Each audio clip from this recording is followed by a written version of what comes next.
Ce samedi 10 décembre 2022 sera à jamais marqué au fer rouge dans l'histoire du football africain, dans l'histoire du football tout simplement. Et merci au Maroc de nous offrir toutes ces émotions. C'est là ce qu'on vient de voir là, je sais pas si on se rend compte, mais c'est quelque chose que beaucoup de gens ne verront pas de leur vivant. C'est la première fois dans l'histoire du football mondial qu'une équipe africaine se qualifie pour le dernier carré de la Coupe du Monde, pour les demi-finales de la Coupe du Monde. Je sais pas si on se rend compte de la folie que représente ceci. Le Maroc est à 2 matchs de gagner la Coupe du Monde, à 2 matchs de gagner la plus grande des compétitions et être champion du monde. Je sais pas si on se rend compte de la dinguerie qu'on est en train de vivre là, sous nos yeux. Il y a nos parents, nos grands-parents qui n'ont pas eu cette chance de vivre ça. Nous, on est là, cette génération-là. Non seulement on a vécu une période, une époque de football, pour les plus anciens en tout cas, incroyable, avec des extraterrestres, des virtuoses qui ont poussé les limites des statistiques du football tout simplement.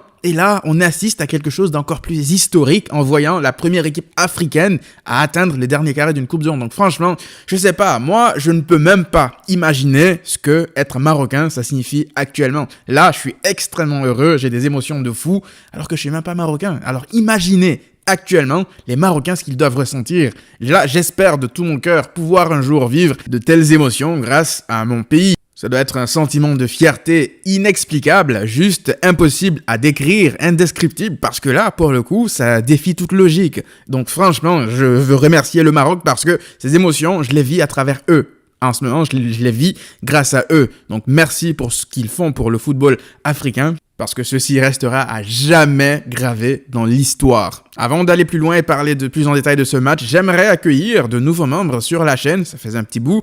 Donc merci à Yoga Meni qui rentre dans la section des cracks. Merci beaucoup frérot, ça me fait super plaisir. J'aimerais également accueillir FRK Aouf. Donc merci, voilà, vous êtes déjà assez nombreux dans la section de membres, ça me fait super plaisir. Vous payez quand même de votre poche pour me soutenir encore plus. C'est indescriptible, c'est inestimable ce que vous faites pour moi. Donc merci, honnêtement, ça me fait super plaisir. Merci également à tous ceux qui se réabonnent comme ça à chaque fois, Moata de Young, Le Bright, Silion, Kerry Stone, Axel Obam, Mustapha Bandaogo. Donc merci à vous les frérots, vous êtes vraiment des chefs. Je tenais vraiment à vous remercier comme ça à chaque fois que vous le faites, donc ça me va droit au cœur. Pour revenir au Maroc, là on peut se dire que pour le coup ça a été un peu plus compliqué que face à l'Espagne. Parce que l'Espagne, ils ont multiplié les passes inutiles, ils n'ont quasiment pas été dangereux sauf sur la fin lorsqu'ils ont tiré sur le poteau à l'aide de Sarabia.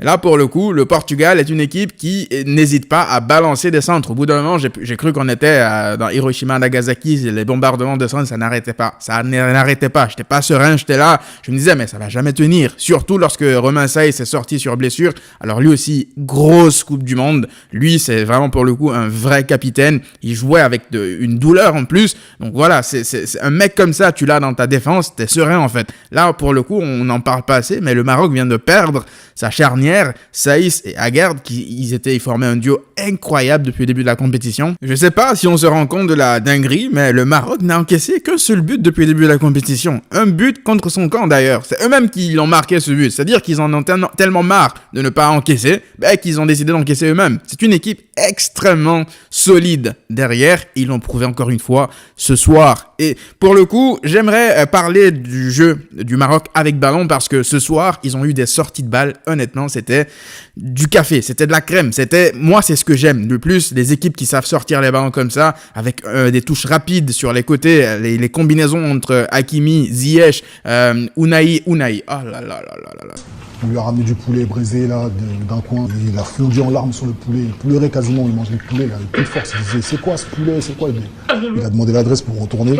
Mais c'est quoi ce poulet? C'est quoi ce poulet? C'est quoi ce joueur? Mon Dieu, c'est quoi ce joueur? En fait, peut-être que Unai, c'est Iniesta, Modric, mais on sait pas, hein. Peut-être qu'il est juste là, il joue avec le nom Unai, mais en vrai, c'est pas lui. Parce que le mec, c'est un extraterrestre. D'ailleurs, Luis Enrique l'avait mentionné la dernière fois contre l'Espagne. C'était peut-être passé inaperçu pour certains, mais Lucho, il a l'œil pour voir ce type de joueur. Et aujourd'hui, il a tout fait au Portugal. Le jeu dans les petits espaces, les petits dribbles comme ça, les contrôles orientés. Mais franchement, je raffole de joueurs comme ça. Dites-moi les Marocains, ils jouent dans quel club? Parce que moi, je le connaissais vraiment pas avant cette Coupe du Monde. Dites-moi, ils jouent dans quel club?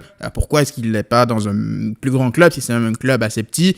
Bref, parlez-moi en plus de ce joueur en commentaire, s'il vous plaît. De l'autre côté, on a eu Hakimi qui fait lui aussi un gros match parce qu'il s'est coltiné au bout d'un moment, Joao Félix. Derrière, je sais pas s'il était toujours là lorsque Leao est rentré, mais Leao, lui aussi dangereux, hein, sur les côtés, il va super vite. Mais je veux dire, ils ont eu une vraie, même le latéral gauche marocain, super gros match de sa part. C'est lui d'ailleurs qui dépose, il me semble, le centre sur le but de En-Nesyri. D'ailleurs, parlons du but de En-Nesyri parce que ce soir, c'est un but que CR7 n'aurait pas renié. Ce soir, le mec, il est monté à 200 mètres au-dessus du stade, dans le ciel. Là, il a même obligé Ruben Dias à constater les dégâts depuis la terre, parce que là, il aurait dû prendre un ascenseur pour aller le retrouver. Là, il aurait même pu péter, oui, péter littéralement, dans la face de Ruben Dias. Là, ça aurait été l'humiliation, mais ultime. T'imagines, tu sautes, mais le mec en face de toi, il saute tellement plus haut que tu lui arrives aux fesses quand tu sautes. C'est grave quand même. Là, pour le coup, ils auraient rien pu faire, parce que le mec, déjà, il est grand, mais en plus, avec cette détente, qu'est-ce que tu veux faire? Franchement, but exceptionnel de En-Nesyri. Lui aussi, il participe à marquer l'histoire de cette Coupe du Monde avec le Maroc. Il avait d'ailleurs marqué, il me semble, déjà contre le Portugal par le passé.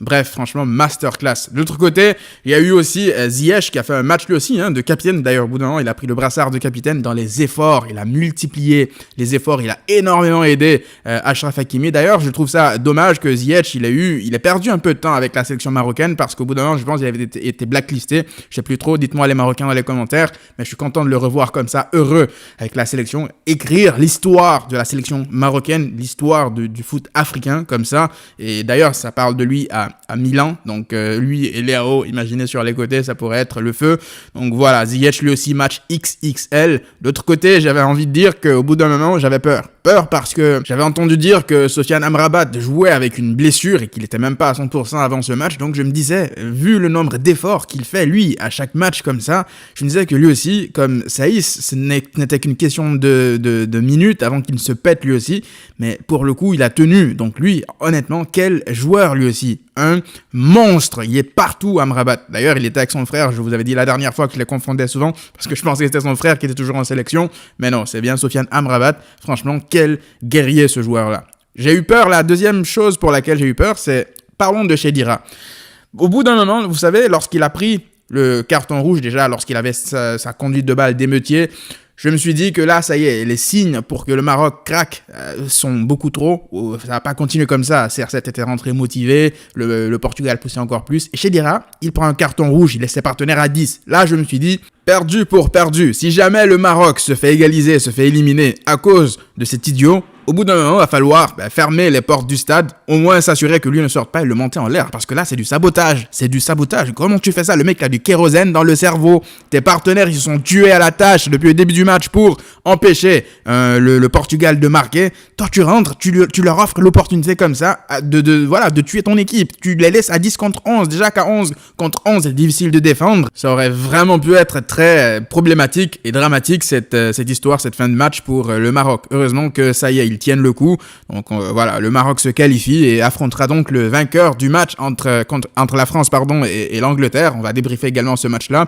Donc si jamais vous aimez le contenu, les amis, encore une fois, n'hésitez pas, un petit pouce bleu, c'est totalement gratuit. Abonnez-vous si ce n'est pas encore fait. Partagez la chaîne à vos amis, dans vos groupes WhatsApp, peu importe, partout. C'est le meilleur moyen de me soutenir gratuitement. Sinon, venez également sur TikTok. Je viens de lancer mon TikTok. On se retrouve, nous, pour les débriefs de France-Angleterre tout à l'heure. D'ici là, prenez tous soin de vous et à très vite.